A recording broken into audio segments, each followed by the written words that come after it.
nahmaduhu wa nasta'inuhu wa nastaghfiruhu wa na'udzu billahi min shururi anfusina wa min sayyiati a'malina man yahdihillahu fala mudilla lahu wa may yudlilhu fala hadiya lahu.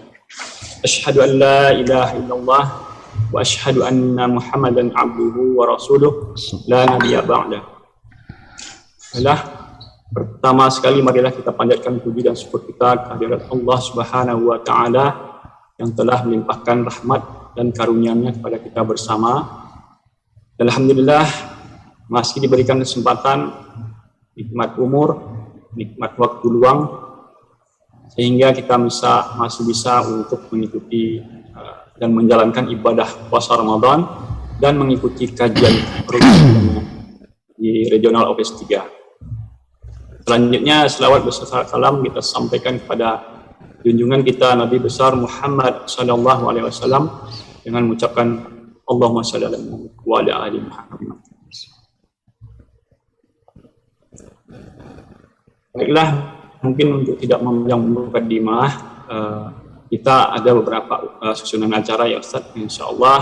Pertama ya kita anggap sebagai pembukaan yang sedang berlangsung. Yang kedua akan ada Al-Ustaz Dr. Dasman Yahya Ma'ani LCMA hafizahullah ta'ala. Jazakallahu khairan Ustaz. Jazakumullah khairan Ustaz. Yang ketiga insyaallah nanti kita akan ada sesi tanya jawab.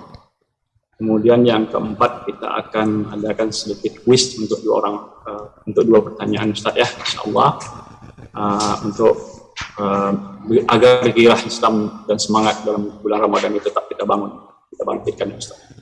Baik, tanpa memperpanjang mukadimah, kita persilakan pada Ustaz untuk menyampaikan kajian yang insyaallah taala akan disampaikan oleh beliau Dr. Dasman Yahya Ma'ali LCMH hafizahullah taala dengan tema mencetak generasi Islam yang merindukan surga. Tafadhol Ustaz. Barakallahu fikum. Bismillahirrahmanirrahim. Assalamualaikum warahmatullahi wabarakatuh. Assalamualaikum warahmatullahi wabarakatuh. Alhamdulillahi dzil jalali wal ikram, sahibit tawli wal in'am. Ahmaduhu subhanahu wa ta'ala ala ni'amihi al-idham wa alaihi al-jisam.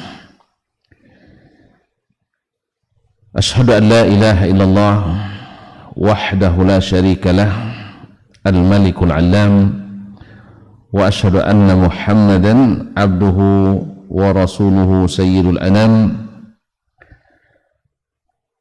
عليه أفضل الصلاة وأتم السلام. أما بعد فأولى ما يفتتح به الكلام في مثل هذا المقام الوصية بتقوى الله الملك العلام وطاعته على الدوام، فإن تقوى الله أعلى نسب وإن طاعته أغلى مكتسب. إن أكرمكم عند الله أتقاكم وتزودوا فإن خير الزاد التقوى واتقون يا أولي الألباب.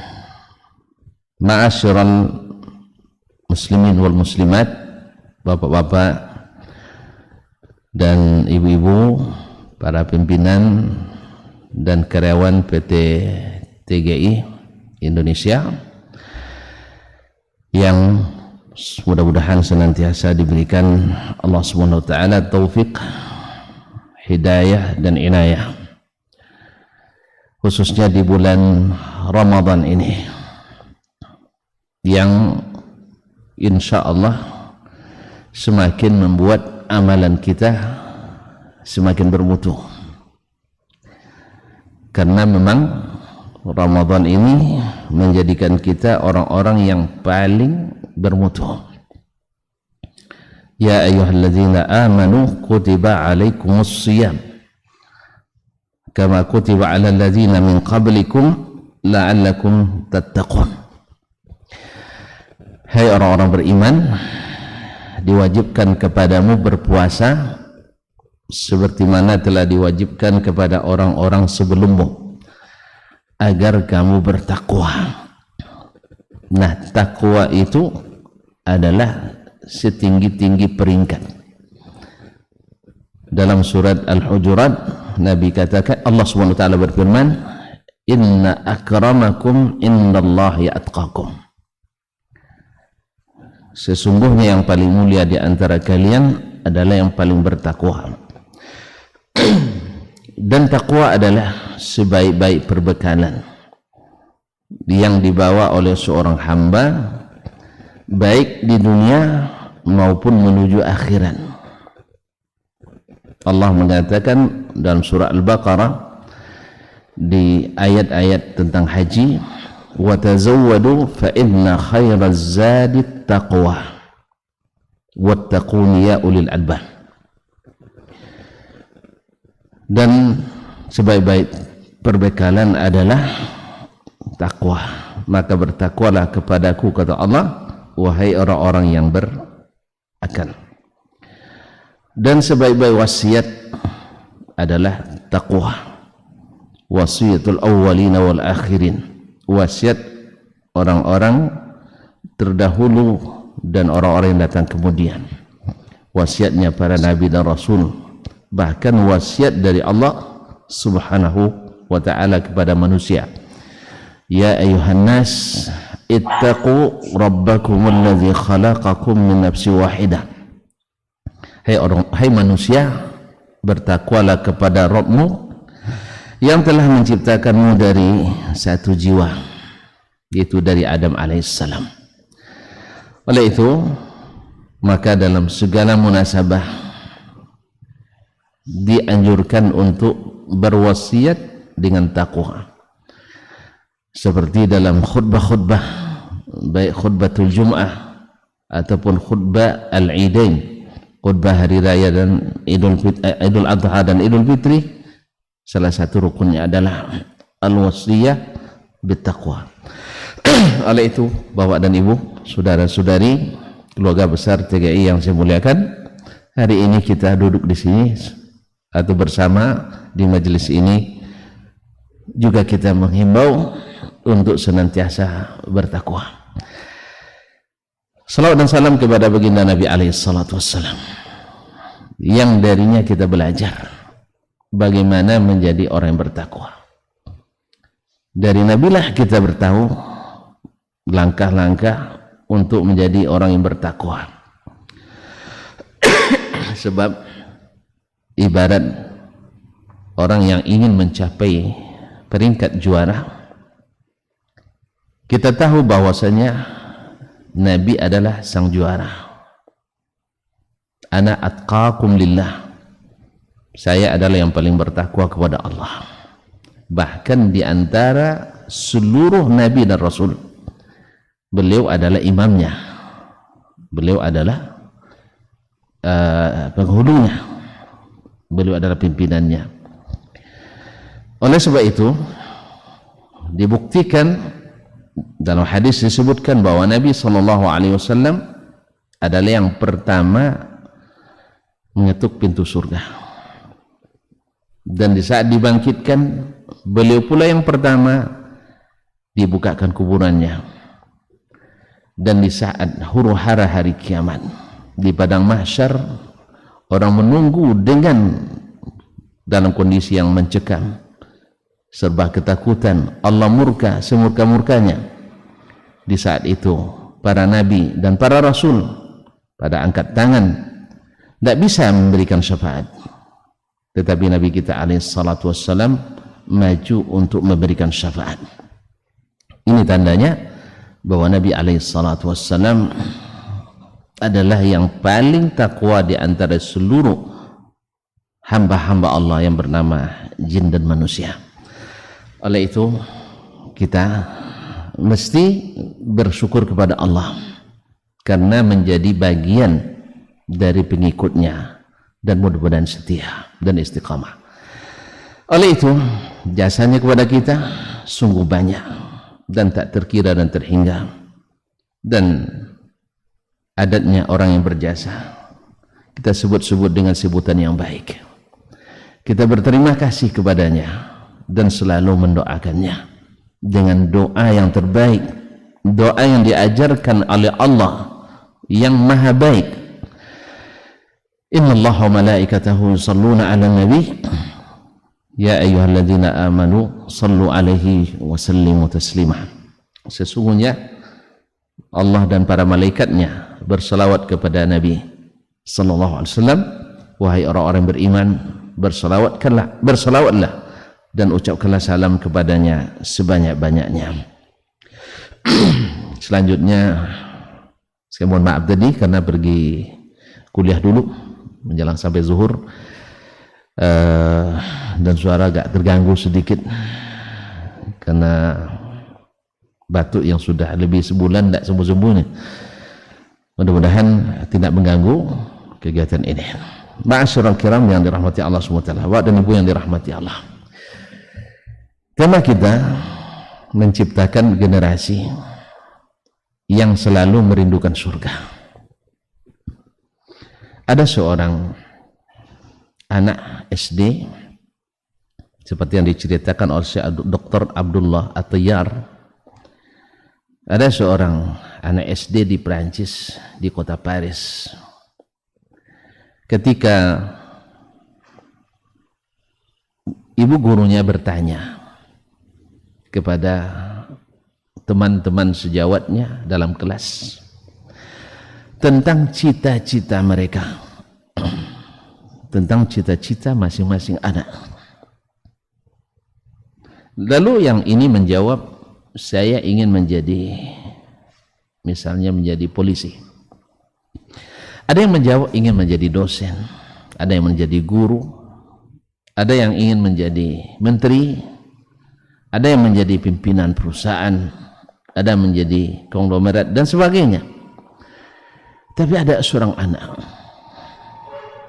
dari keturunan Aljazair, ya mungkin seketurunan dengan Zainuddin Zidane, yang juga keturunan Aljazair yang tinggal di Perancis. Anak itu menjawab, saya ingin menjadi sahabi.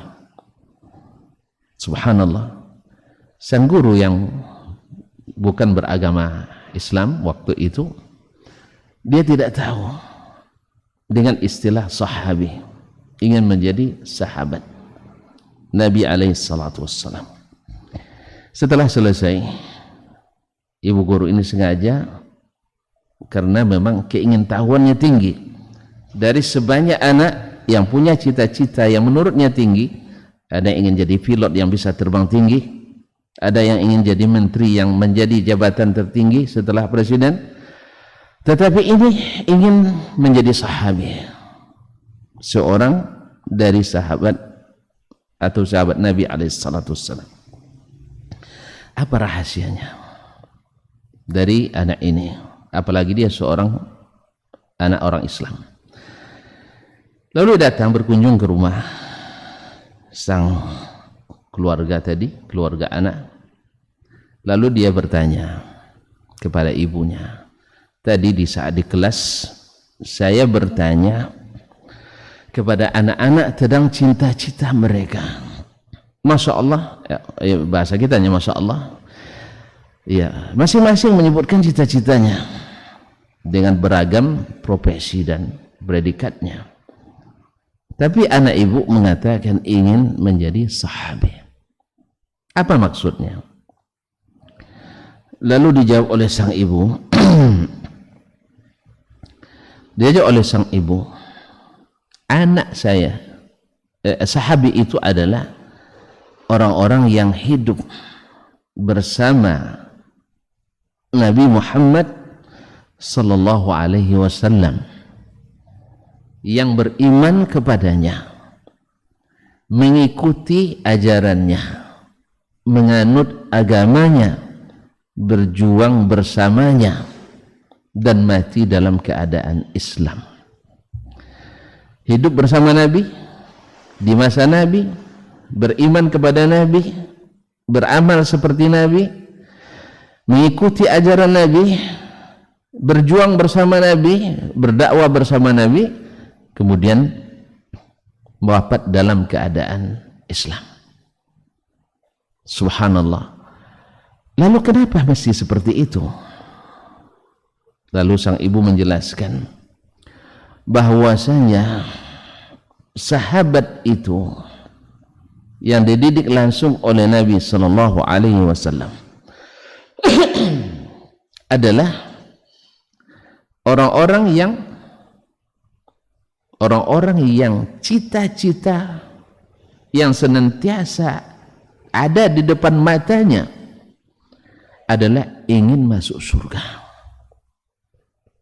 Ingin masuk surga, seolah-olah surga itu ada di depan matanya. Jadi ternyata ibu ini walaupun tinggal di negeri yang sekuler, yaitu negeri sarangnya sekuler itu adalah memang Perancis, tetapi kalau Allah memberikan hidayah kepadanya, dia menjaga kearifan aslinya bahwa dia seorang muslimah dan suami seorang muslim dan anaknya tumbuh sebagai seorang muslim, karena memang tidak akan masuk Islam, tidak akan masuk surga kecuali nafsun mu'minah. Kata Nabi alaihi salatu wassalam, ala lan tadkhulal jannata illa nafsun mu'minah. Ingat, tidak akan pernah masuk ke dalam surga kecuali jiwa-jiwa yang beriman. Jiwa-jiwa yang beriman. Sedangkan yang tidak beriman dan tidak Islam, walaupun kebaikannya melimpah, walaupun kebaikannya mungkin lebih baik dalam muamalah, dalam berinteraksi dari sebagian orang Islam, karena tidak mustahil yang tidak Islam mungkin dari sisi berinteraksi, bermuamalah dengan sesama mungkin lebih baik daripada yang lain. Teman saya pertama tinggal di Tokyo, Jepang, ngajar di sana. Dia mengatakan orang Jepang itu tinggal lagi mengucapkan asyhadataini, asyhadu an la ilaha illallah wa asyhadu anna muhammadar rasulullah, maka mereka cepat masuk surga dari kita atau dari sebagian kita. Sebab apa? Dia menceritakan bahwasanya mereka ada akhlak izar, mau mendahulukan orang lain dari dirinya sendiri dan peduli dengan tetangganya sendiri dan sangat menjaga kebersihan dan seterusnya. Tentu saja tidak semuanya, tetapi ada orang-orang yang tidak beragama Islam tetapi tidak berhak mendapatkan surga. Aisyah Ummul Mukminin radhiyallahu anha bertanya ke Nabi sallallahu alaihi wasallam tentang Abdullah ibn Jud'an. Abdullah bin Jud'an ini seorang konglomerat Arab di masa jahiliyah yang sangat dermawan. Bayangkan, setiap musim haji, maksud saya, beliau menyembelih 1000 ekor onta yang dijadikan untuk konsumsi para tamu-tamu Allah yang datang ke Ka'bah. Masa jahiliyah ini, masa jahiliyah, karena jahiliyah mereka juga masih menghidupkan sisa-sisa agama Nabi Ibrahim dan Ismail. Haji masih ke Mekah, mereka masih menghormati bulan-bulan haram. Nah, mereka, Abdullah bin Jud'an ini terkenal dengan dermawannya. 1000 ekor onta dia sembelih setiap musim haji. Bayangkan bagaimana kekayaannya. Kita syukuran setelah haji nyembelih 2 ekor kambing saja luar biasa. Tidak, setiap musim haji 1000 ekor onta. Namun subhanallah, kata Aisyah ke Nabi kita alaihi salatu wassalam, ya Rasulullah,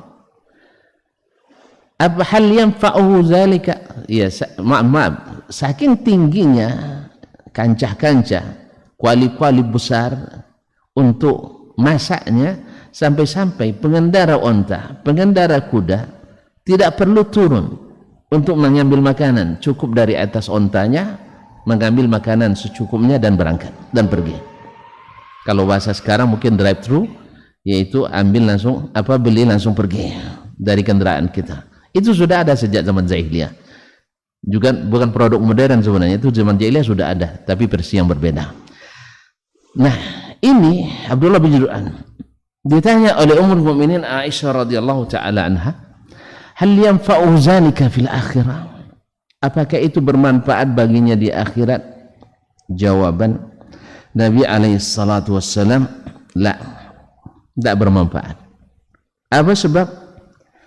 Li'annahu lam yaqul yawman, tak pernah mengatakan suatu hari pun Rabbighfirli yawmiddin, Rabbighfirli yawmiddin, ya Rabbi ampuni saya pada hari pembalasan. Jadi dia dermawan tersebut bukan karena Allah, tetapi karena ingin mendapatkan nama baik dan popularitas, dan dia tidak mau beriman kepada Allah dan Rasulnya, tidak mau meninggalkan berhala walaupun sudah diseru untuk meninggalkannya oleh baginda Rasulullah sallallahu alaihi wasallam. Oleh sebab itu Allah tegaskan dalam Al-Quran, amalan orang-orang seperti itu, wa qadimna ila ma amilu min amalin faja'alnahu haba'an manthura. Hari kiamat nanti, amalan-amalan orang musyrikin, amalan-amalan orang kafirin, amalan-amalan orang yang tidak bertuhan akan diperlihatkan, tetapi semuanya akan sirna, ditebangkan angin, tidak berguna, seperti debu yang diterbangkan angin.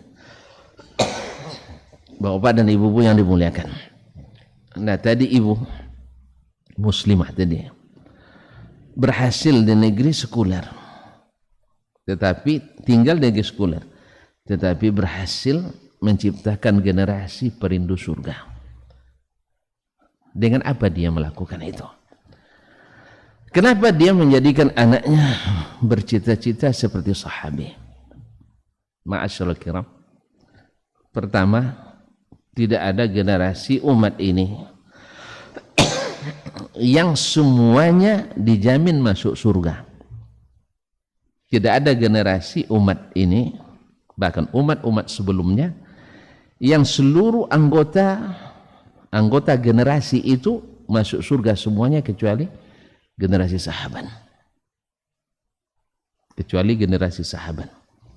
Sahabat Nabi alaihissalam dengan definisi yang kita sebutkan, yang disebutkan oleh para ulama tadi, yaitu yang melihat atau bertemu dengan Nabi SAW, lalu beriman kepadanya, mengikutinya, dan mati dalam keadaan Islam. Semuanya masuk surga. Lalu bagaimana dengan kaum munafikin? Tidak, mereka tidak beriman kepada Nabi. Mereka tidak disebut sahabat. Bagaimana dengan kaum musyrikin yang hidup bersama Nabi? Mereka tidak beriman pada Nabi. Mereka bukan sahabat. Bagaimana dengan mereka yang awalnya beriman pada Nabi lalu murtad setelah Nabi, seperti Musailamah al-Kazzab? Kita katakan mati dalam keadaan kafir, bukan mati dalam keadaan Islam. Maka generasi sahabat adalah generasi terhebat. Apa tanda terhebatnya? Semuanya dijamin masuk surga. As-sabiquna al-awwaluna minal muhajirin wal ansar walladzina ittaba'uhum bi ihsanin radhiyallahu anhum wa radu an. Orang-orang yang dahulu dan pertama-tama masuk Islam dan yang mengikuti mereka dengan baik, Allah ridha kepada mereka dan mereka pun ridha kepada Allah. Kalau Allah sudah ridha itu di atas nikmat surga. Nanti setelah orang masuk surga semuanya, Setelah semuanya masuk surga, ahli surga masuk surga, ahli neraka masuk neraka, di saat itu Allah akan memberikan kepada ahli surga nikmat yang lebih nikmat dari surga, yaitu ahlaltu lakum ridaya, aku berikan kepada kalian keridaanku. Maka mereka berhak menikmati apapun tanpa batas. Ma'asyiral kiram dirahmati Allah SWT. Jadi ada sebab-sebab yang menjadikan kita bisa masuk surga, dan ada sebab-sebab yang menghalangi kita masuk surga, dan ada hal-hal yang membuat kita bersemangat masuk surga, dan ada hal-hal yang membuat kita lemah dan pesimis masuk surga. Nah, adapun yang pertama yang membuat kita berhak masuk surga, yang pertama adalah sihhatul aqidati wal amal, yaitu agama kita, akidah yang benar dan amal yang benar. Akidah yang benar dan amalan yang benar. Karena memang syarat masuk surga itu yaitu dengan mengucapkan asyhadataini, yaitu bersaksi bahwa tidak ada yang berhak diibadati kecuali Allah. Berarti harus sahih akidahnya, beramal hanya karena Allah, hanya kepada Allah, dan hanya mengharap pahala dari Allah. Harus benar akidahnya. Yang kedua, mesti sahih amalnya. Dan sahih amal itu, ma'asyiral kiram, Bapak dan Ibu yang saya muliakan, sahih amal itu mesti dengan ilmu yang diajarkan oleh Rasulullah sallallahu alaihi wasallam. Oleh itu, orang-orang yang beramal dengan iman dan amal yang salih, mereka dijanjikan masuk surga. Walladzina amanu wa amilus salihat ulaika ashabul jannah hum fiha khalidun. Orang-orang yang beriman dan beramal saleh, merekalah yang berhak masuk surga, yang berhak masuk surga dan mereka kekal di dalamnya. Dalam hadis Nabi katakan, innallaha la yaqbalu minal amal illa ma kana lahu khalisan wabtughiya bihi wajhuh. Allah Subhanahu wa taala tak akan pernah menerima suatu amalan sampai benar-benar ikhlas karenanya dan karena mencari wajahnya. Itu yang pertama, akidah yang benar dan amalan yang benar. Yang kedua, yang menjadi kita berhak masuk surga adalah at-taqwa wal muraqabah, yaitu senantiasa bertakwa dan hati-hati atau mawas diri. Ma'asyal kiram dirahmati Allah SWT. Taqwa, bahasa sederhananya melaksanakan perintah, meninggalkan larangan Allah dan Rasul. Itu bahasa sederhananya. Melaksanakan perintah Allah dan Rasul, meninggalkan larangan keduanya. Tetapi bahasa ini terlalu umum. Terlalu umum. Kalau Umar bin Khattab radhiyallahu ta'ala mengatakan, pernah tidak kamu berjalan di atas tanah yang ditaburi atau banyak durinya, atau rerumputan yang ada durinya, dan tanpa alas kaki pula? Nah, innaka la tada' qadamaka illa idza aminta. Kau tak akan pernah meletakkan kakimu kecuali di tempat yang aman. Begitulah takwa itu. Maknanya ketika akan melakukan suatu amal misalnya, sudahkah kita yakin bahwa amal itu diterima Allah atau tidak? Atau hanya sekedar berspekulasi? Ibarat orang berdagang, berbisnis, sudah enggak dia pastikan kalau langkah ini lakukan dalam hitungannya pasti beruntung. Tentu dengan ilmu, tidak bisa dengan hanya perkiraan, dengan strategi dan kiat. Oleh itu, takwa itu memerlukan ilmu. Makanya puasa yang sedang kita lakukan sekarang, baru dia mendapatkan titel takwa di saat orang yang melakukannya imanan, dengan iman. Dan iman tak mungkin kecuali dengan ilmu. Imanan wahtisaban. Man sama Ramadana imanan wahtisaban ghufira lahu ma taqaddama min dhanbi. Siapa yang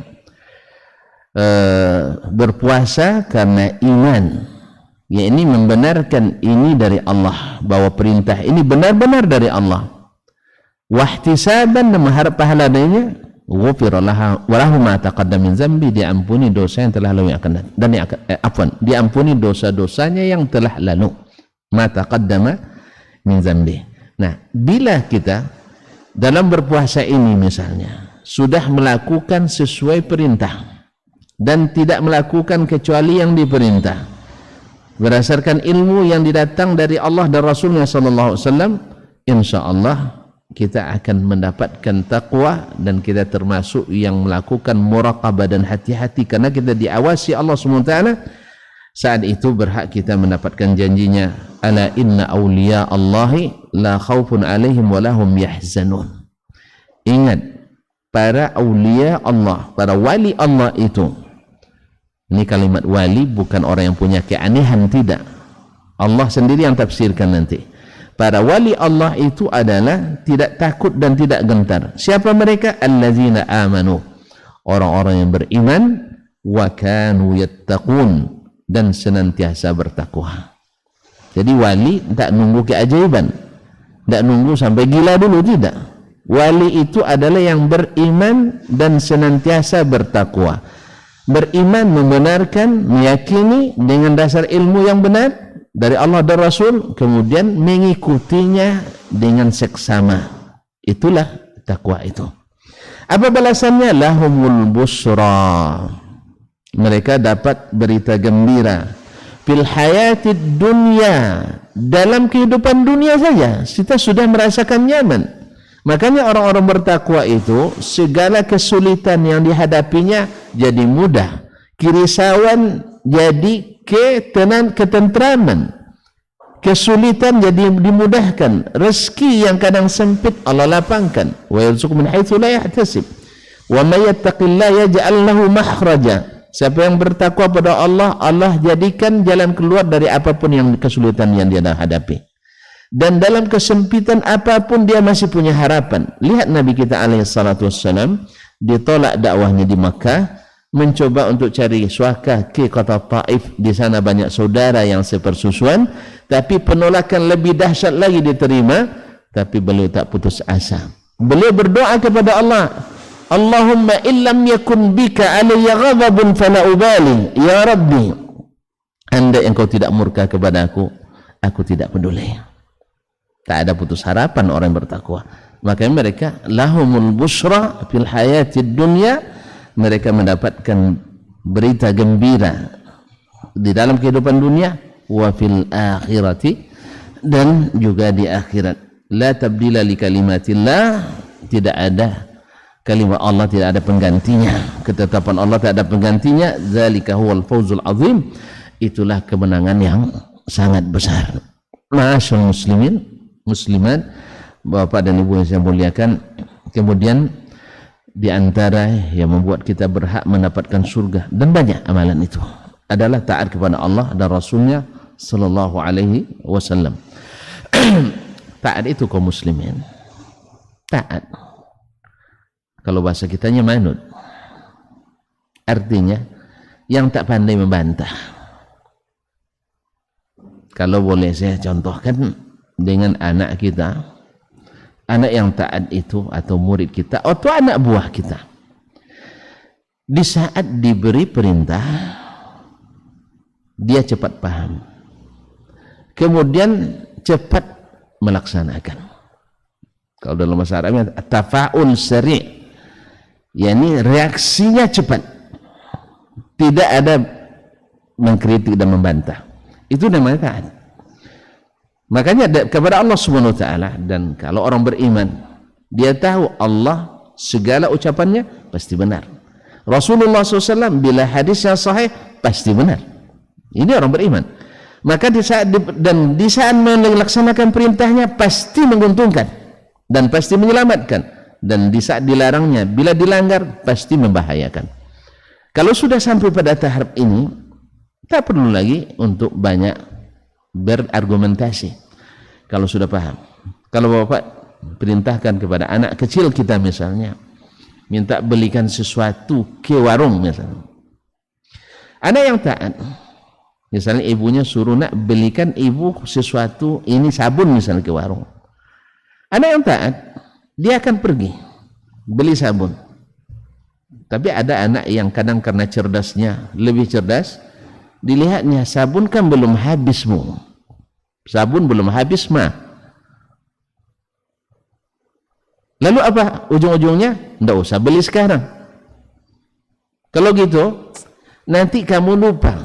Kalau lupa kan ada mama yang ingatkan, atau nanti uang kita habis, nanti papa yang kasih duit. Kira-kira jadi nggak dia belikan? Pas kita sabunnya habis, dia sedang tidak ada di rumah, akhirnya mamanya yang pergi beli misalnya. Tapi ada anak yang satu, bila disuruh dia akan manut, dia katakan siap, saya belikan. Tentu kira-kira kita suka yang mana, yang pertama atau yang kedua? Saya yakin kita semua suka pada yang pertama atau yang kedua, yaitu bila disuruh kerjakan. Jangankan anak kita, anak buah kita, jangankan hamba kita, ya Allah, kita adalah hamba Allah SWT. Ketika diperintahnya, maka Allah suka kita mengikutinya, bukan justru suka untuk mendebat atau membantahnya. Nasallallahu alaihi afiyah. Nah, Allah janjikan, wa may yuti'illaha wa rasulahu yudkhilhu jannatin tajri min tahtihal anhar. Siapa yang taat pada Allah dan Rasulnya, Allah masukkan dia ke dalam surga yang mengalir di bawahnya sungai-sungai. Mengalir di bawahnya sungai-sungai. Ma'asyiral kiram dirahmati Allah. Kemudian di antara yang dijanjikan kita masuk surga adalah al-jihadu fi sabilillah. Berjihad fi sabilillah. Ini tuan-tuan dan puan-puan, kalau dengar kata jihad pasti terbayang radikalisme, terorisme dan sebagainya. Tidak, kaum muslimin. Jihad itu tidak bisa dihapus sampai hari kiamat. Dan jihad itu tidak selamanya dengan senjata. Dan ketahuilah bahwa dalam syariat Islam, orang-orang di luar Islam itu dibagi kepada 4 golongan.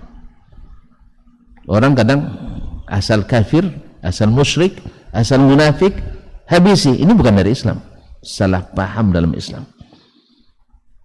Khitab Islam, bahasa Islam tidak ada yang salah, tapi orang yang memahami dan menafsirkannya yang keliru. Akibat kita tidak serius menuntut agama. Kita di negeri ini, kita jangan serius beragama. Akhirnya masuklah propaganda dan subuhan, karena belajar agama nggak serius. Bayangkan kita dulu di sekolah-sekolah SD, menengah pertama, menengah atas, bila guru agama tidak datang bisa digantikan oleh guru fisika, bisa digantikan oleh guru olahraga. Dan sebaliknya, bila guru matematik tidak hadir, guru fisika tidak hadir, guru agama tidak bisa menggantikan. Agama 9, yang lain-lain adalah tujuan utama. Bagaimana kita nak paham agama kita? Lalu datang orang nanti membuat subuhat, propaganda kepada anak-anak kita yang seperti ini, bahwa orang kafir itu kalau tidak dilibas, dia akan melibas. Akhirnya lahirlah paham-paham radikalisme, terorisme yang tidak disetujui oleh Islam. Akibat kita tidak serius mempelajari agama. Di rumah kita, yang jadi tontonan kita adalah tontonan kita. Ada kajian-kajian di sekitar kita, jarang kita ikuti, kecuali yang suka melawak dan menghibur diri. Kalau sudah kajian serius, kita tidak serius. Nasallallahu alaihi wasallam. Akhirnya kita ikut yang curiga terhadap Islam. Kalau dengar kata jihad, maka kita mulai curiga. Ingat bahwa jihad itu banyak syaratnya dan berat rukun-rukunnya. Tidak semua orang bisa berjihad. Ma'asyiral kiram dirahmati Allah Subhanahu wa taala, bahwa orang kafir dalam Islam ada yang namanya kafir zimmi. Orang kafir yang tinggal di negeri Islam dan mengikuti aturan-aturan Islam. Maka mereka ini diberikan hak aman seperti orang-orang Islam. Mereka hanya membayar upeti yang tidak sampai sebanyak pajak yang kita bayar. Coba kita bayar pajak berapa persen? Ada PPN, ada PPH, ada PP apa lagi namanya.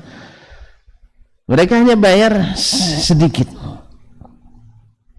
dan mereka dapat jaminan aman. Yang kedua ada namanya kafir musta'man. Orang kafir yang minta suaka perlindungan aman ke negeri Islam. Coba lihat Bapak dan Ibu saya muliakan. Orang seperti ini sekalipun yang berikan suaka rakyat jelata, maka pihak pemerintah tak boleh membatalkannya dalam Islam. Sekalipun yang memberikan perlindungan aman itu rakyat jelata muslim atau bahkan muslimah. Ada orang kafir minta perlindungan aman lalu dilindungi oleh salah seorang dari rakyat, maka pemerintah Islam tak boleh membatalkan itu. Dia memberikan keamanan. Ini kata Nabi SAW, siapa yang membunuhnya, siapa yang mengganggunya tak mencium bau surga, dan bau surga itu tercium dari jarak 70 tahun perjalanan.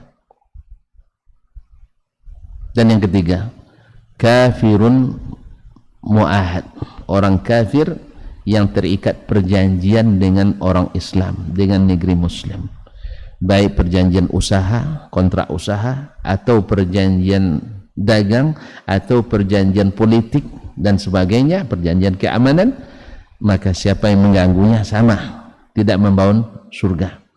Ya, satu-satunya yang boleh diperangi itu adalah yang memerangi kita, kafirun harbi. Ya, kalau tuan-tuan datang penjahat ke rumah, di rumah ada senapang, dia bawa senapang, kira-kira serahkan senapang ke dia? Atau kita ahli bela diri, lalu dia serang kita dan menikam kita, biarin aja, nggak boleh, karena membunuh orang nggak boleh, begitu? Nggak mungkin.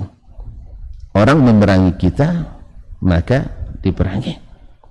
Oleh sebab itu disinilah perintah Allah Subhanahu wa taala, wa'iddu lahum mastata'tum min quwwatin wa ribatil khayli turhibuna bihi aduwallahi wa aduwakum. Persiapkanlah kekuatan berupa kuda-kuda perang dan peralatan lainnya untuk membuat orang gentar kepada kita. Karena negara manapun wajib mempersiapkan orang kafir, muslim, yang campur-campur, semua yang persiapkan untuk bertahan dengan negerinya.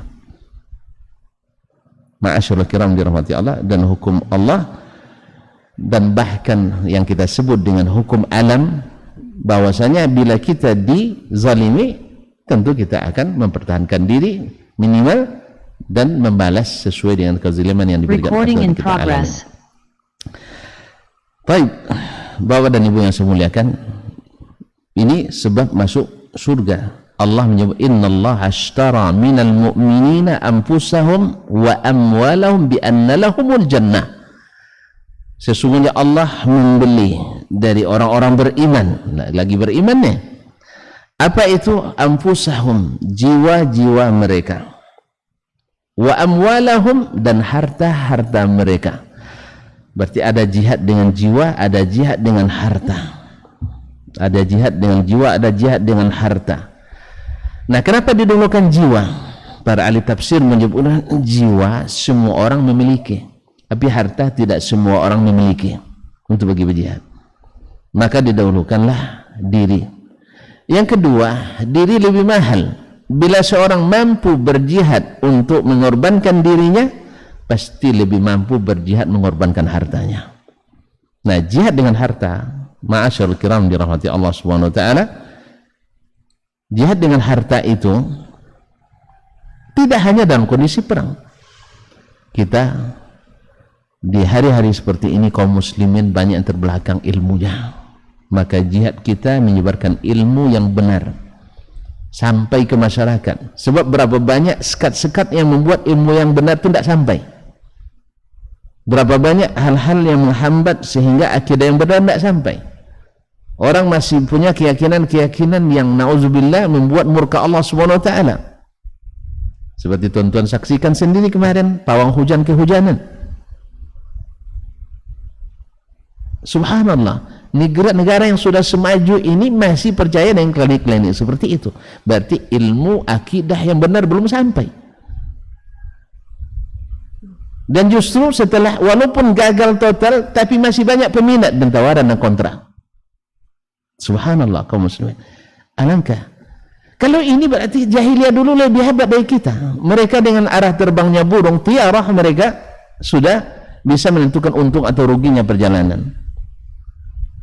Tetapi itu dilarang dalam Islam. Ternyata ilmu. Nah, kita yang memiliki harta bisa berjihad dengan menyiapkan sarana prasarana dakwah, membangun sekolah-sekolah, membangun masjid-masjid yang dihidupkan kajian-kajian ilmu di dalamnya. Ini jihad.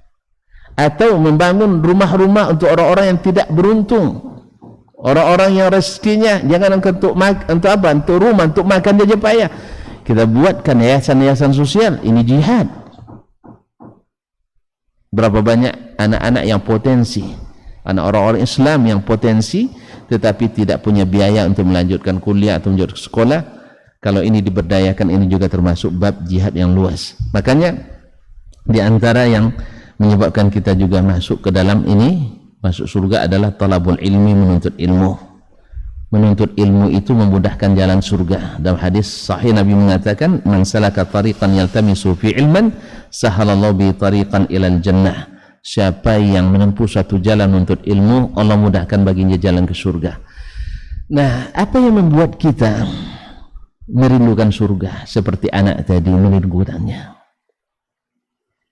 Tentu saja kita mesti berilmu tentang apa yang disiapkan di surga dan apa resikonya bila kita tidak masuk surga.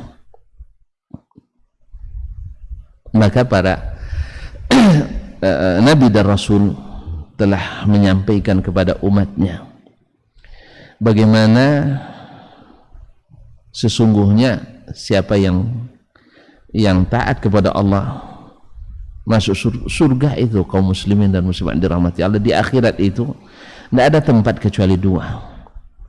Siapa yang jalannya lurus tak tersesat, insya Allah masuk surga. Tapi siapa yang tidak lurus, nyimpang kiri dan kanan, tidak ada jalan kecuali masuk neraka. Masuk nerakanya bisa kekal, bisa sementara. Dan jangan bayangkan sementara itu ringan, karena satu hari di akhirat sama dengan 1000 tahun di dunia. Dan seringan-ringannya azab, bara api neraka diletakkan di ibu jari kaki kita, menggelegak otak kita. Kalau kita tahu begini, bagaimana resiko besar kalau tidak masuk surga, maka kaum muslimin dan muslimat, apapun yang tadi berjihad, menuntut ilmu, taat pada Allah dan Rasul, bertakwa dan selalu hati-hati dalam bertindak di dalam bidang kita masing-masing, maka semua akan terasa ringan. Konteks saya sebagai penanggung jawab hak orang lain, saya tidak akan mau mengambil sedikit pun, karena konsekuensinya bisa menjerumuskan saya ke neraka. Saya berbatasan tanah dengan orang, kalau saya tahu bahwa sejengkal saya ambil akan mengakibatkan saya harus memikul 7 kali bumi di akhirat. Kalau seandainya saya berutang, lalu saya tidak bayar, nanti akan saya bayar dengan amal-amal saya. Kalau seandainya saya ghibah, saya hasad, saya dengki, adu domba dan sebagainya, akan dipotong dari dosa, dari pahala saya. Bila tidak cukup, dosa orang itu ditimpakan ke saya dan saya masuk neraka. Kalau ini semuanya ada di depan mata kita, kaum muslimin dan muslimat dirahmati Allah, saya bayangkan kalau kita melakukan ini balasannya. Surga di depan, kalau tidak neraka mengejar di belakang. Kalau terlihat oleh kita, tidak usah api neraka, api biasa saja. Kalau kau kerjakan, itu ruangan yang ber-AC, itu tempat kamu. Kalau sempat kamu melanggar, itu ruang yang penuh dengan api menyala, tempat kamu.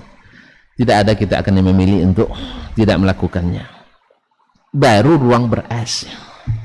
baru tempat tidurnya empuk. Padahal kalau tuan-tuan tahu bahwa surga itu orang yang paling sedikit nikmatnya, orang yang terakhir masuk surga, orang yang terakhir masuk surga nanti di akhirat, setelah dia dicuci dulu di neraka, diberikan kepadanya kesenangan yang dimiliki oleh orang yang paling senang di dunia ini. Dari Nabi Adam sampai siapa manusia terakhir nanti, siapa manusia paling senang, yang paling mewah kehidupannya, diberikan kepadanya kehidupan itu 10 kali lipat lagi.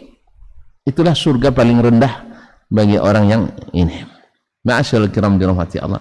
Oleh itu kita dapatkan orang-orang yang merindukan surga itu, mendidik anaknya dari sejak kecil lagi, selalu melafazkan ingin masuk surga, selalu menggiring mereka untuk loyal kepada orang-orang yang dijamin masuk surga, orang-orang yang menunjukkan jalan ke surga.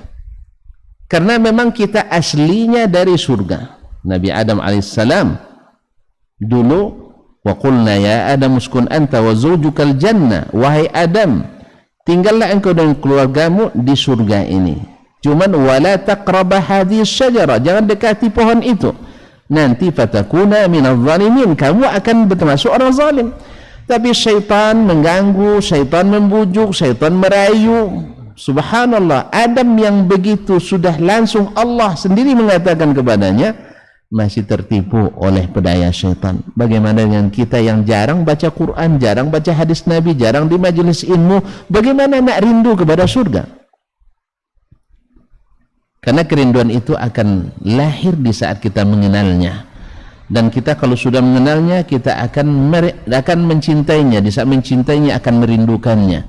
Bayangkan kaum muslimin, ya, surga yang diperlihatkan, disiapkan oleh Allah SWT. Kata Nabi SAW dalam hadis qudsi yang diriwayatkan dari Allah SWT, inni a'adtu li ibadiyas salihin ma la 'ainun ra'at wa la udhunun sami'at wa la khatar ala qalbi bashar. Saya siapkan, kata Allah, untuk hamba-hambaku yang saleh surga yang di dalam terdapat nikmat yang tak pernah terlihat oleh mata, yang tak pernah terdengar oleh telinga, dan tak pernah pula terbayangkan dalam bayangan manusia. Itulah surga. Ma'asyarul kiram, ketika Nabi kita Isra atau dimi'rajkan, bertemu dengan Nabi Ibrahim alaihissalam. Lalu Nabi Ibrahim alaihissalam mengatakan kepada Nabi kita, akri ummataka minnis salam, sampaikan salam saya kepada umatmu, ya alaika wa ala rasulina salam, ya Ibrahim alaihissalam, wa akhbirhum, beritahukan kepada mereka, bi annal jannata tayyibatut turbah, surga itu tanahnya subur, wa anna ghirasaha subhanallah walhamdulillah wa la ilaha illallah wallahu akbar, tanamannya adalah subhanallah walhamdulillah wa la ilaha illallah wallahu akbar. Sebab siapa yang membaca subhanallah, ditanam baginya satu pohon di surga. Tuan-tuan dan puan yang saya muliakan, pohon di surga itu rindangnya 100 tahun pengendara kuda berjalan di bawah rindangnya belum habis. Kita kalau punya pohon yang rindang di depan rumah, lalu dipotong oleh orang tanpa izin kita akan murka. Ini pohon surga yang begitu luasnya. Ma'asyarul kiram dirahmati Allah SWT. Bidadari surga Abdullah bin Abbas radhiyallahu anhu mengatakan, seorang yang diberi istri dari bidadari surga memeluk istrinya 70 tahun lamanya tak bosan. Nanti coba kalau sudah malam nanti peluk istri 70 menit, bosan atau tidak? Nah, ini 70 tahun tak bosan. Bayangkan nikmatnya, luar biasa. Kemudian hari itu bapak-bapak yang hari ini ingin sebenarnya berbini lagi, tapi terhalang oleh izin istri yang pertama, akan tak keluar izin itu, besok di akhirat tidak ada lagi cemburu yang menghalangi. semakin banyak tuan-tuan menyiapkan bekal dan harga mahar, maka semakin banyak mendapatkan bidadari-bidadari surga. Ini bulan puasa pula cerita bidadari ya. Jangan sampai batal pula puasanya. Bapak dan Ibu yang saya muliakan, hari itu tidak ada cemburu, hari itu tidak ada hasad, tidak ada dengki. Wa naza'na ma fi qulubihim min ghillin ikhwanan ala sururin mutaqabilin. Oleh itu, dari kecil kita memang sudah harus dididik oleh orang tua kita. Dan sekarang kita karena sudah jadi orang tua, kita didik anak kita untuk merindukan surga. Soal jadi apanya dia di dunia, nak jadi panglima dia di dunia, ndak apa, panglima yang merindukan surga. Kalau dia jadi presiden di dunia, tapi presiden yang merindukan surga, jadi raja-raja yang merindukan surga, jadi profesor-profesor yang merindukan surga. Nah, kalau sudah merindukan surga, kaum muslimin, dunia ini di mata kita kecil, karena di sana ada harapan besar. Maka tidak akan ada lagi kita yang melalaikan salat gara-gara pekerjaan. Tidak ada lagi kita akan meninggalkan salat gara-gara menyambut pejabat. Tidak ada lagi kita akan melarang anak buah kita salat, karena justru kita menjadi pengajak mereka, karena yang mengajak mendapatkan pahala seperti orang yang melakukannya. Karena yang seperti ini hanya bisa dilakukan orang yang merindukan surga. Kalau kita masih punya waktu, moderator masih, Ustaz Ceri masih ada waktu? Ya. Bagaimana para sahabat? Patut mereka jadi tuntunan dan panutan kita. Mereka setiap bertanya ke Nabi, ya Rasulullah, tunjukkan amalan yang buat saya masuk surga. Nabi suatu hari mengatakan, ketika kaum muslimin kesulitan air minum di Madinah, satu-satu telaga yang masih ada airnya telaga Yahudi, Bi'ru Rumah. Yahudi yang memang suka melihat orang tidak senang dan senang melihat orang tidak dan senang melihat orang susah, dia jual coba air satu ember dengan seember korma. Subhanallah, seember korma, seember air. Bayangkan kaum muslimin dan muslimat, mahalnya air dijual oleh Yahudi tersebut. Lalu Nabi SAW mengatakan, man yashtari liya bi'ra rumah falahul jannah. Siapa yang beli untuk saya, karena Allah maksudnya, lillahi bi'ra rumah, yaitu telaga rumah, baginya surga. Waktu itu sahabat tidak ada yang punya duit banyak. Utsman yang kaya waktu itu sedang tidak ada di tempat. Pulang ke tempat, pulang ke Madinah, dapat berita apa yang dijanjikan Nabi SAW, surga. Dia datang ke Nabi SAW, ya Rasulullah, saya masih berhak mendapatkannya kalau saya beli. Kata Nabi SAW, na'am lakal jannah. Maka Utsman radhiyallahu anhu mendatangi orang Yahudi itu. Yahudi tak mau menjual penuh. Dia bilang, saya jual setengah. Maksudnya apa? Hari ini milik kamu, hari besok milik saya, hari besok lusa milik kamu, lusa-lusanya lagi milik saya. Artinya dia masih ingin juga menciduk keuntungan daripada Utsman radhiyallahu anhu. Utsman yang memang paham strategi dagang, yang paham benar bagaimana hal yang menguntungkan, dia terima, tidak apa-apa. Lalu ketika dia beli dan diumumkan kepada kaum muslimin, di hari-hari saya silakan ambil air gratis. Allahu Akbar. Beda sekali dengan orang yang tak merindukan surga dengan orang yang merindukan surga. Air gratis, airnya kaum muslimin mengambil air di masa jatahnya Utsman, dan di masa Yahudi tak ada yang datang. Akhirnya Yahudi masuk perangkapnya sendiri, karena orang-orang tidak bertakwa itu selalu masuk perangkap sendiri. Ma'asyiral kiram dirahmati Allah SWT. Akhirnya dia panggil lagi Utsman, kalau gitu Utsman ambillah semuanya. Akhirnya Utsman beli dengan nilai yang fantastis, 35.000 dirham. Kalau tuan-tuan, saya tidak tahu harga dirham berapa sekarang. Ada yang bisa bantu? Dirham berapa? Dirham itu sama dengan 2,5 gram perak. Kalau perak 1 gram misalnya 50.000, 2,5 gram 250.000 kali 35.000 berapa? Hah? 600 juta atau 6 miliar? Harga telaga semahal itu, tapi surga lebih mahal lagi. Inna sil'atallah ghaliyah. Oleh itu kaum muslimin muslimat dirahmati Allah, maka kita yang sekarang, mungkin orang-orang tua kita dulu, mungkin semoga Allah mengampuni dan memaafkan mereka, menciptakan kita orang-orang yang suka dunia dan lupa akhirat. Mungkin di antara kita. Alhamdulillah kita masih ngaji sekarang. Kita doakan mereka, mudah-mudahan Allah dengan amalan yang kita lakukan hari ini, ya mungkin kita bersedekah atas nama orang tua kita, bangun masjid atas nama orang tua kita, bangun sekolah atas nama orang tua kita, atau apapun, mungkin memberi perbukaan untuk 1-2 orang yang berpuasa, yang pahalanya seperti yang puasa, untuk masuk surga. Dan mudah-mudahan dengan itu orang tua kita juga menikmatinya, sering istighfar kepadanya, kepada Allah Subhanahu wa taala. Mudah-mudahan itu mengobati dan meningkatkan martabat orang tua kita. Ma'asyiral kiram dirahmati Allah.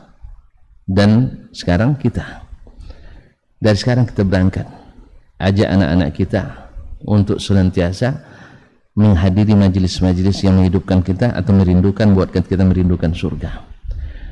Anak-anak masukkan ke sekolah-sekolah yang pendidikannya membuat mereka merindukan surga. Alhamdulillah, tanpa merindukan dunia, dunia itu tetap akan didapat. Usama bin Zaid, umur 18 tahun, yang dididik merindukan surga oleh Nabi SAW, tetap jadi panglima. Umar bin Khattab, Abu Bakar Siddiq, yang juga merindukan surga, apapun mereka jual kepada Allah Subhanahu wa taala, padahal harta semua milik Allah, tapi bahasanya dijual kepada Allah. Akhirnya mereka menjadi orang-orang yang besar sepanjang sejarah setelah para nabi dan rasul. Ma'asyiral kiram, mungkin karena waktu yang tidak mengizinkan, mungkin kita kembangkan kalau ada pertanyaan, insyaallah taala. Terima kasih atas kesempatan yang diberikan. Mudah-mudahan ini juga menjadi amal soleh kita. Mudah-mudahan semua kita yang ada Allah izinkan untuk menikmati dan merindukan surga. Amin ya rabbal alamin. Saya kembalikan kepada saudaraku Cherry Irawan selaku pembawa dan pemandu acara kita pada siang ini. Mohon maaf atas segala kekurangan. Terima kasih atas segala perhatiannya. Wa subhanakallahumma bihamdik asyhadu an la ilaha illa ant astaghfiruka wa atubu ilaik. Wassalamualaikum warahmatullahi wabarakatuh. Waalaikumsalam warahmatullahi wabarakatuh. Ustaz, jazakallah khair atas materi yang sudah Ustaz sampaikan. Alhamdulillah, semoga segala sesuatu yang disampaikan tadi terkait dengan mencetak generasi Islami yang merindukan surga bisa kita pahami, rekan-rekan pahami, dan bisa kita amalkan untuk masa depan kita di akhirat nanti. Baiklah Ustaz, terkait dengan materi ketiga, sesi ketiga adalah sesi tanya jawab. Tadi ada 2 orang rekan kita ya yang bertanya. Silakan Pak Yuyanti, apa bertanya langsung atau via chat ya? Ya Ustaz, pertanyaan dari rekan kita, pada zaman sekarang bagaimanakah caranya membedakan antara kafir zimmi, harbi, mu'ahad, dan musta'min? Terima kasih Ustaz, mungkin bisa diberikan penjelasan Ustaz. Baik, barakallahu fiik. Bagaimana hari ini membedakan mana kafir zimmi, kafir mu'ahad, musta'man, dan kafir harbi? Pertama yang akan membedakan itu sebenarnya nanti adalah para ahlul ilmi, para ulama kita. Artinya kita merujuknya kepada orang-orang yang diserahkan atau diserahi Allah SWT amanah untuk mengurus umat di bidang dunianya, yaitu pemerintah, dan yang mengurus umat di bidang agamanya itu para ulama. Nah hari ini, mana yang kafir zimmi, mana yang kafir harbi, mana yang kafir musta'man, dan mana yang mu'ahad? Sekarang bentuk negara di zaman ini, yang negara yang berdasarkan Al-Quran dan Sunnah, undang-undang dasarnya, tentu hampir tidak ada di negeri. Hampir tidak ada sekarang. Yang saya ketahui satu-satunya yang berdasarkan Al-Quran dan Sunnah Nabi, yang menjadikan itu secara resmi undang-undang dasar negaranya hanya Arab Saudi hari ini. itu pun dirongrong oleh banyak sekali kaum muslimin yang tidak menyenangi, sehingga diserang dengan berbagai fitnah sebagai sumber terorisme, radikalisme dan sebagainya, yang menyalahkan semua yang tidak sepaham, sembarang mengafirkan dan sebagainya. Padahal saya yang sudah hanya 15 tahun di sana, yang menyaksikan sendiri orang-orang yang dituduh sebagai orang Wahabi tersebut, yang sebagian orang dengan tanpa malu mengatakan kalau mempelajari akidah mereka menjadi zombie-zombie yang siap mengisap darah. Alhamdulillah, tidak ada jemaah haji kita yang kena gangguan jiwa psikopat setelah selesai haji atau umrah. Ketika tertanya jemaah haji, orang tua kita pernah mendapat gangguan jiwa di sana atau gangguan, tidak ada. Justru semuanya ingin kembali lagi untuk melaksanakan. Ini kan jelas sekali dustanya, jelas sekali fitnahnya, atau menyalahkan orang yang tidak sepaham. Asal tidak sepaham pasti salah. Ini juga tidak benar. Standar yang dilakukan selama kami belajar adalah mesti berdasarkan Al-Quran dan Sunnah dan pemahaman as-salafus salih, orang-orang generasi yang tadi. Semua anggota generasi itu, sahabat itu dijamin masuk surga. Sebab apa? Mereka tidak ada bergolong-golongan, sahabat semuanya satu, yaitu Ahlussunnah wal Jamaah, yang lain tidak. Nah, kalau kafir zimmi itu kan definisinya oleh para ulama yang tinggal di negeri Islam, pemerintahan Islam. Lalu mereka mengikuti aturan yang berlaku di negeri itu. Ini zimmi.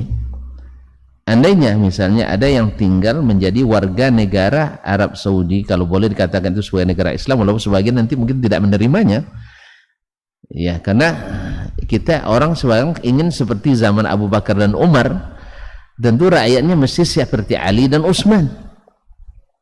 Kan pernah Khawarij dulu membantah Ali bin Abi Thalib dengan mengatakan, kenapa di zamanmu seperti ini wahai Ali, di zaman kami, di zaman Abu Bakar Umar tidak seperti ini. Ali jawabannya, dulu rakyatnya di zaman Abu Bakar Umar orang seperti saya, tidak banyak membantah.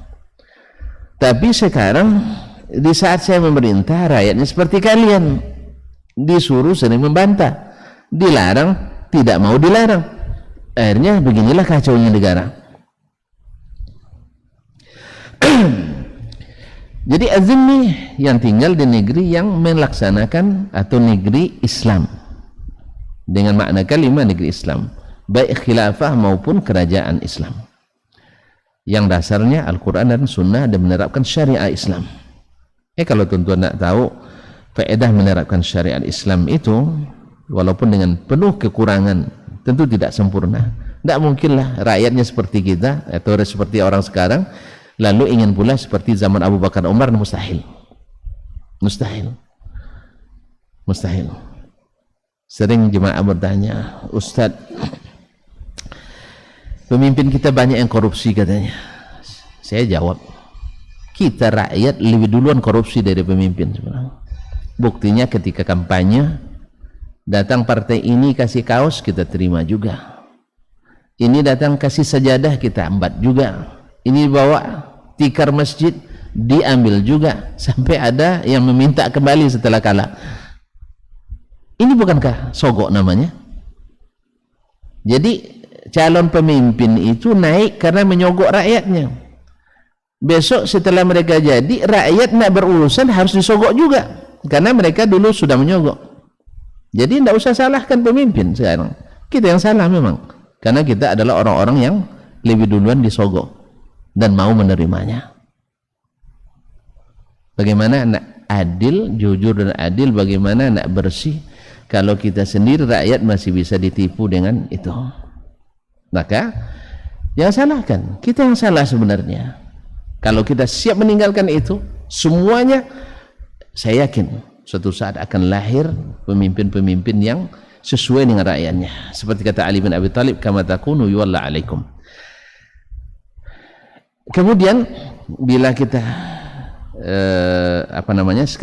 deskripsikan bahwa negeri itu adalah negeri Islam, maka orang-orang yang tinggal di situ sebagai warga negara atau sebagai dapat izin tinggal, mereka adalah zimmi, yang non muslimnya. Kemudian ada di antara mereka yang sebagiannya adalah terikat kontrak kerja, kontrak politik, kontrak keamanan. Ini namanya mu'ahad. Dan bila ada di antara mereka yang non muslim minta suaka ke negeri Islam tersebut, kalau boleh, misalnya tadi Arab Saudi dianggap sebagai negeri muslim, ada yang pergi ke situ non muslim minta perlindungan aman, maka dia akan dianggap sebagai musta'man yang harus dihormati dan dijaga keamanannya. Apakah itu dengan imbalan atau tidak, itu tergantung dengan pemerintah masing-masing. Nah, siapa yang harbi yang memerangi kita? Seperti orang Yahudi sekarang memerangi umat Islam di Palestina. Kalau dulu Uni Soviet menyerang Afghanistan, ya harbi mereka, harbi. Nah, tetapi orang yang sekarang, orang non muslim yang tinggal di negeri kita berdampingan dengan kaum muslimin, apakah mereka harbi? Ya tidak. Mereka bagian dari negeri ini yang tidak memerangi. Tapi mereka memerangi. Kalau memerangi dengan membuat rencana-rencana dari dulu sejak zaman Nabi sallallahu alaihi wasallam, orang-orang kafir itu ya pasti akan membuat sekongkol dengan sesamanya. Kaum munafikin di Madinah misalnya bersekongkol dengan musyrikin Makkah, tapi mereka melafazkan Islam dan Nabi tahu mereka kafir karena Allah yang beritahukan kepadanya, tapi Nabi tidak mengeksekusinya karena takut difitnah. Karena jangankan kita, Nabi saja difitnah. Maka oleh sebab itu, untuk menerapkan hukum itu pada hari ini, memang khususnya di negeri kita yang jenis negaranya dikatakan negeri kafir juga tidak, negeri muslim, Islam juga tidak, tapi ada negeri jenis ketiga, pemerintahnya orang Islam tapi hukumnya campur-campur, ada yang Islam ada yang tidak. Sebagian ulama menerima spesifikasi seperti ini, sebagian sebenarnya menolak. Dan Syekhul Islam Ibnu Taimiyah rahimahullah yang sering dituduh sebagai radikal oleh yang tak setuju, padahal beliaulah yang paling moderat sebenarnya dengan tindakannya yang sangat terpuji. Misalnya ketika ada yang tertangkap orang zimmi dengan orang muslim, dia minta kepada pemerintah Islam waktu itu dibebaskan pertama kali adalah ahlu zimmatina qabla ahli millatina. Ahlu zimmah dibebaskan dulu, baru ahlu al-millah, ahli agama kita. Beliau menyebutkan bahwa ada jenis negara yang orangnya Islam tetapi tidak menerapkan aturan Islam. Nah, di dalam hal ini Nabi SAW menyuruh kita untuk taat selama tidak maksiat kepada Allah Subhanahu wa taala. Dan alhamdulillah Undang-Undang Dasar Negara Republik kita tahun 45 menjamin kebebasan setiap agama menjalankan keyakinannya masing-masing. Cuman dalam pelaksanaannya masih ada halangan di sana dan di sini, dan itu perlu memerlukan perjuangan. Kalau bisa dilakukan dengan cara yang elegan, tidak menimbulkan fitnah, tentu lebih baik dibanding menimbulkan fitnah dan perlawanan yang berujung pada rusaknya stabilitas keamanan. Wallahu ta'ala alam. Jazakallah khair Ustaz atas jawabannya terkait kafir yang disampaikan oleh rekan kita. Baik, selanjutnya Ustaz, kita mungkin ada rekan-rekan lainnya yang mau open mic langsung bertanya kepada Ustaz. Silakan. Silakan Pak Arbitnet, silakan bertanya langsung kepada Ustaz. Silakan Pak Ismail. Terima kasih Pak Khair. Assalamualaikum warahmatullahi wabarakatuh Ustaz. Waalaikumsalam warahmatullahi wabarakatuh. Ya Ustaz, ada yang yang ingin ditanyakan yang berkaitan dengan hal-hal yang membuat kita atau berhak untuk masuk surga. Kemudian ini ada berkaitan dengan, mungkin menurut saya itu berkaitan dengan akidah Pak Ustadz. Jadi ada penceramah-penceramah, saya perhatikan dia kalau saat menjelaskan itu dengan menunjuk dirinya. Kata-kata Allah itu dia menunjuk ke dirinya gitu. Contohnya prasangka hamba itu tergantung apa gitu. Tapi dia menunjuk diri Allah itu ke badan dia begitu Pak Ustadz. Jadi ini saya pikir akidahnya bagaimana begitu Pak Ustadz. Sering saya perhatikan dia mengasih contoh tapi dengan menunjuk dirinya begitu. Contoh apa namanya, dia menganggap dirinya itu sebagai, mungkin dia sadar atau nggak sadar saya nggak tahu juga, tapi dia menganggap bahwasanya menunjuk Allah itu dirinya begitu. Nah, kemudian yang kedua Ustaz, pertanyaannya berkaitan dengan surga juga Ustaz. Ini apalagi dengan media sosial itu sangat gencar sekali Pak Ustaz. Jadi ada pemikiran-pemikiran yang bagaimana cara mengcounternya begitu Pak Ustaz. Jadi bahwasanya surga itu ditujukan hanya untuk kaum laki-laki saja begitu Ustaz. Contohnya ada bidadari surga, kenapa tidak ada lawan dari itu begitu Ustaz. Mohon pencerahannya Pak Ustaz. Terima kasih. Assalamualaikum warahmatullahi wabarakatuh. Mohon maaf, suaranya agak feedback tadi. Bisa diulang pertanyaannya?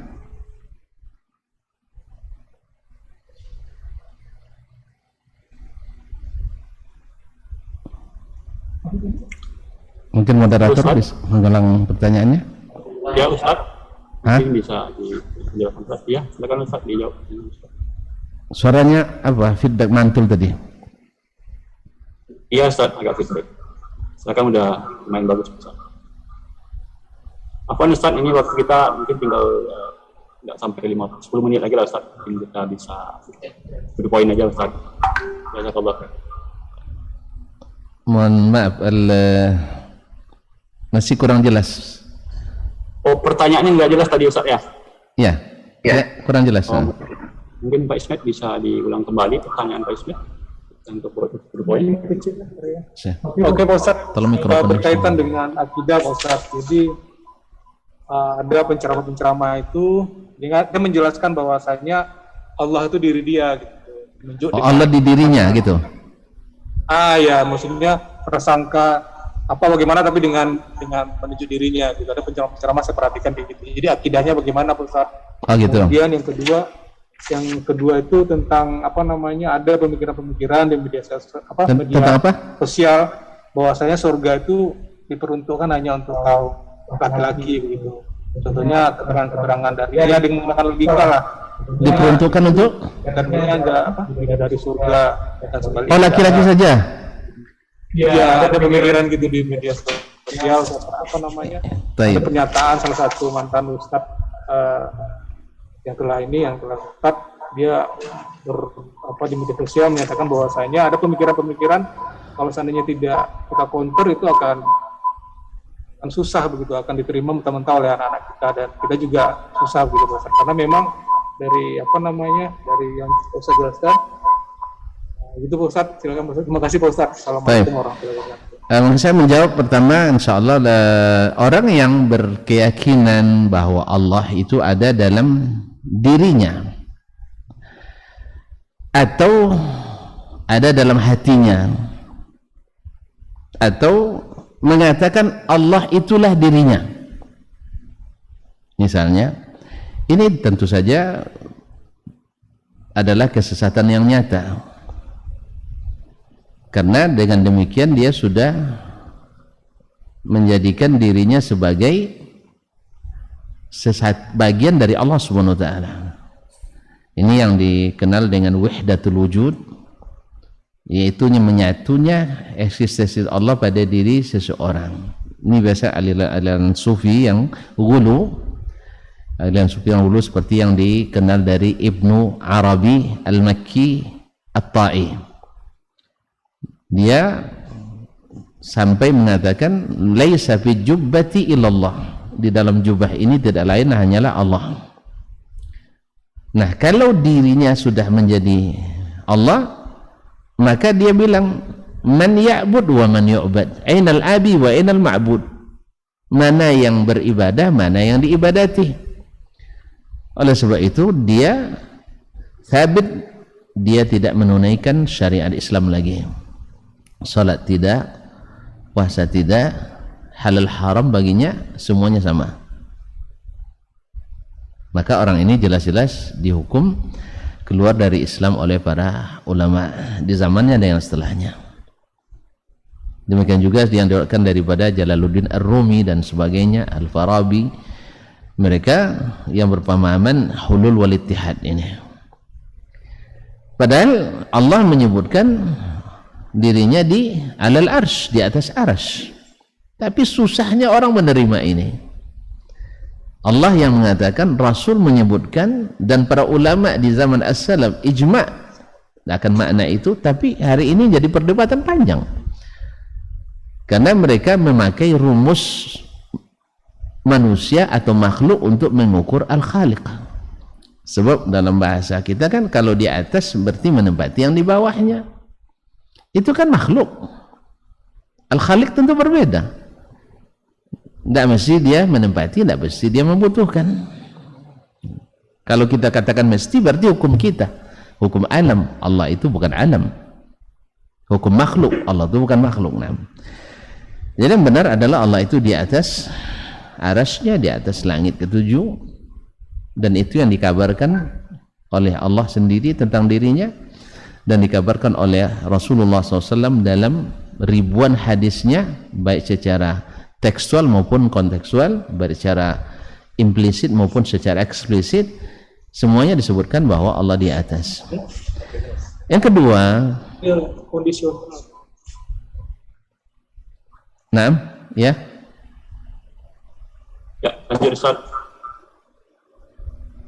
lanjut. Baik. Pertanyaan yang kedua tentang ada yang merasa bahwa surga itu seolah-olah khusus untuk laki-laki saja, khusus laki-laki saja.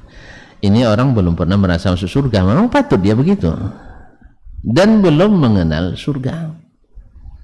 Sama dengan orang yang mengatakan Al-Quran itu turunnya kan di Arab, ya, turunnya di Arab, maka ceritanya surga itu banyak sungai-sungai, banyak pohon-pohon. Coba kalau seandainya turunnya Al-Quran di Bukit Tinggi, katanya, pasti ceritanya tentang kios-kios, los-los, tempat menggalih. Masyaallah kiram dirahmati Allah SWT. Ini orang memang tak beriman pada apa yang diturunkan Allah dan Rasulnya SAW, walaupun mengaku beriman. Di dalam hatinya mungkin ada kemunafikan. Kalau jujur, walaupun kita orang Bukit Tinggi, walaupun kita orang Padang Panjang atau orang Brastagi atau tempat-tempat yang sejuk lainnya, kalau ada dua rumah ditawarkan ke kita dengan harga yang sama, satu depannya kosong tak apa-apa, atau mungkin ada kios kecil, ya, depannya, yang satu lengkap dengan taman air mancurnya, parkir luasnya, orang yang normal pasti milih yang ada tamannya, sekalipun dia sudah biasa tinggal di tempat-tempat yang indah, pasti dia akan pilih itu. Itu sudah tabiat manusia, kecuali yang rusak pikirannya, rusak tabiatnya. Nah, kenapa dikatakan tadi bahwa khusus untuk laki-laki? Karena memang beritanya tentang bidadari, ya kan, berita tentang bidadari, dan bidadari ramai pula, banyak pula dayang-dayangnya. Akhirnya para ibu-ibu merasa cemburu karena dia mengukur surga masih dengan ukuran dunia, Pak. Kan dia masih di dunia sekarang. Akan lain cerita nanti kalau dia masuk ke surga itu, dan bertemu dengan suaminya juga masuk surga, bertemu sama anaknya juga di surga. Ma'asyal kiram dirahmati Allah, akan lain cerita. Masalahnya dia belum masuk ke dalamnya. Sebab kalau sudah berhasil masuk, semua penderitaan itu hilang. Dalam hadis disebutkan, didatangkan nanti di akhirat itu orang yang paling bahagia di dunia, tapi jadi ahli neraka. Lalu dicelupkan, hadis riwayat Muslim, dicelupkan ke dalam neraka satu celupan saja, ibaratnya dilewatkan gitu, Lalu ditanyakan kepadanya, hal ra'aita khairan qat, pernah tak kamu bahagia di dunia? Ini orang paling bahagia di dunia nih. Saya tidak tahu siapa di antara kita nih yang paling kaya, yang paling mewah, yang semuanya, tapi tidak masuk surga, bahagia duniawi saja. Ternyata masuk neraka. Dicelupkan secelupan, itu membuatnya lupa dengan seluruh kenikmatan itu. Dan didatangkan pula orang yang paling rendah derajat surganya, tapi di dunia dulu paling menderita. Siapa paling melarat itu saya juga nggak tahu, ya, tapi Allah Maha tahu. Hamba yang paling melarat, yang paling susah hidupnya, sempit kehidupannya, tetapi karena kesabarannya Allah balas dengan surga. Lalu sebelum dia akan dicelupkan ke dalam surga satu celupan, lalu ditanyakan, hal ra'aita bu'san qat, apakah kamu melihat atau pernah merasakan penderitaan selama ini? Jawabannya, la ya Rabb, tidak pernah. Hilang seluruh penderitaan itu. Jadi bilang sama ibu ini yang mengatakan tidak yakin surga itu untuk perempuan, tidak nikmat bagi perempuan, nanti cemburu. Ibu sekarang pakai bahasa dunia, bukan bahasa akhirat. Besok tidak ada cemburu lagi, tidak ada cemburu. Di dunia saja kita sudah lihat orang-orang. Saya punya teman, masya Allah, berpoligami, istrinya 3, pernah sekamar pula, satu istrinya 3, satu istrinya 4, 2, saya sendiri 1. Mereka saling gurauin saya. Mereka bisa karena saling mencintai di antaranya, ketiga-tiganya akur, tidak ada kok masalah. Sekarang kan kita yang dikemukakan adalah rasa sakit hati, cemburu ini, sehingga nanti terbawa pula ke akhirat. Insya Allah kalau bisa menghilangkan itu di dunia, di akhirat akan lebih dihilangkan Allah. Wa naza'na ma fi qulubihim min ghillin ikhwanan ala sururin mutaqabilin. Semua penyakit hati, cemburu, hasad, dengki, iri, riya, ujub, semua yang merusak hati itu Allah cabut semuanya. Karena itu kan ada di dunia saja, di dunia sebagai ujian, di akhirat tinggal menikmati. Mudah-mudahan para ibu tidak pesimis untuk masuk surga, ya, walaupun yang bunyi selalu menjanjikan untuk laki-laki. Kan ibu juga perlu juga laki-laki, perlu suami juga nanti. Ma'asyur kiram dirahmati Allah. Pokoknya kalau sudah masuk tinggal nikmat, tidak ada yang tidak nikmat. Nikmatnya mala ain ra'at, tidak pernah terlihat oleh mata. Silahkan pergi ke tempat yang terindah di dunia hari ini, dan surga jauh daripada apa yang pernah dilihat itu. Silahkan baca berita tentang keindahan alam di dunia hari ini, ingat surga jauh daripada itu. Bayangkanlah keindahan yang bisa tuan-tuan dan perempuan bayangkan, dan surga jauh lebih daripada itu keindahannya. Wallahu ta'ala alam. Jadi kalau ada ibu-ibu, tidak usah khawatir, ya, insya Allah surga punya peluang sama, ya, punya peluang sama untuk masuk ke dalamnya. Cuman memang subhanallah, manusia yang namanya wanita itu memang lemah dibanding laki-laki dalam berazam. Adam dulu juga gara-gara yang perempuan juga, makanya perempuan tidak disuruh berperang, sebab kalau berperang cepat ketahuan tempat sembunyi kita, ya, lewat senapang, dia bermekik dulu, pekiknya lebih duluan daripada apa, akhirnya ketahuan dan terdeteksi keberadaan kita. Makanya wanita dalam Islam tidak wajib berjihad, laki-laki saja. Bahkan wanita tidak wajib mencari nafkah. Makanya wanita itu kalau punya uang, punya penghasilan, dia tambah banyak terus. Kalau dia bersuami, dia tidak punya kewajiban bernafkah, kecuali di negeri yang tidak tegak syariah, seperti negeri kita hari ini, yang kadang-kadang tidak sejarang suami dinafkahi oleh istrinya, sehingga ketika terjadi cekcok, suami diusir dari rumahnya. Kesian. 6. Ini pertanyaan. Jazakallah khair Ustaz atas jawaban pertanyaan dari rekan kita. Ini berhubung waktu juga lewat jam 3 Ustaz. Mungkin pertanyaan kita dulu, kita berikan kesempatan untuk 2 pertanyaan Ustaz, ya. Iya. Silakan Ustaz, mungkin pada rekan-rekan yang bisa menjawab boleh nanti tangan atau seperti apa? Tanya boleh langsung. Silakan Ustaz diberikan pertanyaan, 2 pertanyaan Ustaz. Apa? Boleh Ustaz diberikan 2 pertanyaan buat rekan-rekan kita. 2 pertanyaan lagi? Ya. Oh ya, silakan. Asalnya yang sulit-sulit lah. Ustaz, mungkin untuk quiz Ustaz. Hah? Ustaz bisa memberikan pertanyaan kepada rekan-rekan kita. Ah, Nanti rekan-rekan yang bisa menanyakan kita. kuis. Oh, saya yang berikan pertanyaan gitu. Baik. Ustaz. Baik.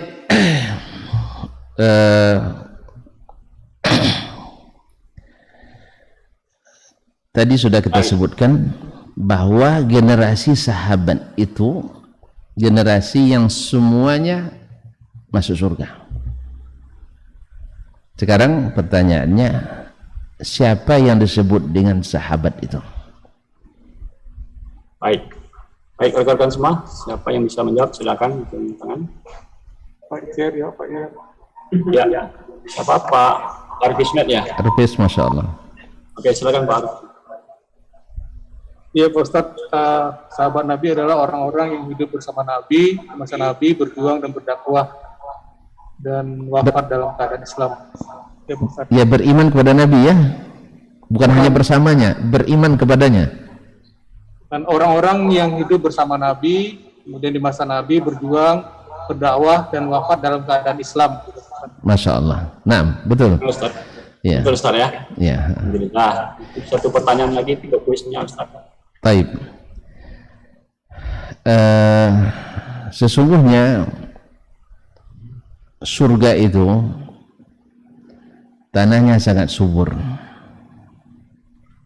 Tadi dalam pertemuan Nabi Ibrahim dengan Nabi kita Muhammad SAW, dia menyebutkan tanamannya ada 4 tadi. Ada yang bisa menyebutkan? Kalau rajin-rajin kita menanamnya, semakin banyak tumbuhan kita di surga nanti. Dan dia kalimat-kalimat yang paling dicintai Allah. Yo, silakan rekan-rekan semua yang bisa jawab pertanyaan dari Ustaz. Apa tanaman-tanamannya?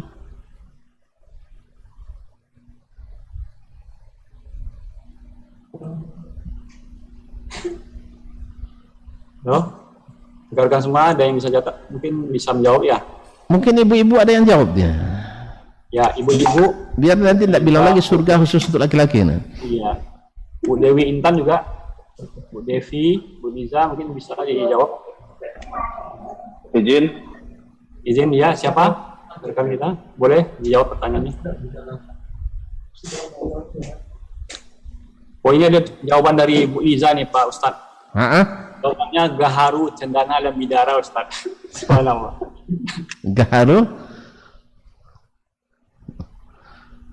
Gaharu Cendana dan Bidara dari Bu Liza ini. Gimana Ustaz jawabannya?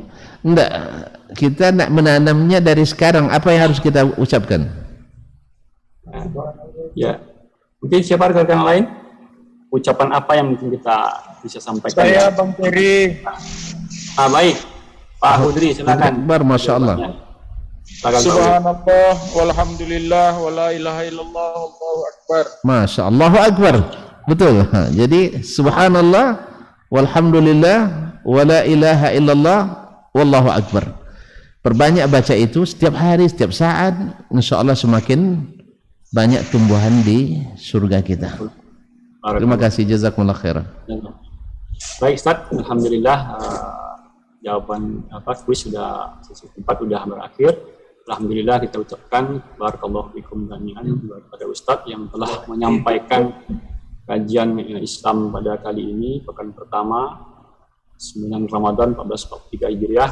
Insyaallah taala apa-apa yang telah disampaikan Ustaz terkait mencetak generasi Islami yang merindukan surga bisa kita resapi, kita amalkan dan bisa mencetak anak-anak kita ataupun generasi-generasi selanjutnya yang merindukan surga. Barakallahu fikum jami'an Ustaz. Wa fikum atas kehadirannya. Insyaallah kita bertemu di Ramadan selanjutnya insyaallah. Barakallahu fikum jami'an. Pada rekan-rekan kita ucapkan juga jazakumullahu khairan, terima kasih banyak atas partisipasi rekan-rekan semua yang telah hadir Alhamdulillah pada kali ini ada 26 partisipan. Masya Allah. Semoga apa yang telah disampaikan oleh Ustaz bisa amalkan dalam kehidupan kita sehari-hari. Ini demikian aja yang bisa kita sampaikan pada kajian kali ini. Warahmatullahi wabarakatuh. Assalamualaikum warahmatullahi wabarakatuh. Waalaikumsalam warahmatullahi Waalaikumsalam. Majtama'a qaumun fi baitin min buyutillah yatluna kitab Allah wa yatadarasunahu fima bainahum illa nazalat alaihimus sakinah wa ghasyiyatuhumur rahmah wa haffat bihimul malaikah wa dzakarahumullahu fiman indah. Tidaklah suatu kaum duduk di salah satu rumah Allah membaca ayat-ayat Allah dan sama-sama mempelajarinya kecuali turun kepada mereka as-sakinah, ketentraman dan kenyamanan. Wa ghasyiyatuhumur rahmah, dan mereka diliputi pula oleh rahmat, kasih sayang dari Allah Subhanahu wa taala. Wa haffat bihimul malaikah, dan mereka pun dikelilingi oleh para malaikat, karena malaikat suka majlis-majlis zikir dan ilmu. Wa dzakarahumullahu fiman indah, dan Allah akan banggakan sebut-sebut mereka di kalangan malaikat-malaikat yang ada di sisinya, di masyarakat atas. Mudah-mudahan kita termasuk yang sering disebut-sebut di sisi Allah di kalangan para malaikat, dan di akhir majlis ini mudah-mudahan kita pula mendapatkan seperti yang tersebut dalam hadis qudsi, qumu maghfuran lakum, silahkan berangkat meninggalkan majlis ini dalam keadaan diampuni dosa-dosa kalian.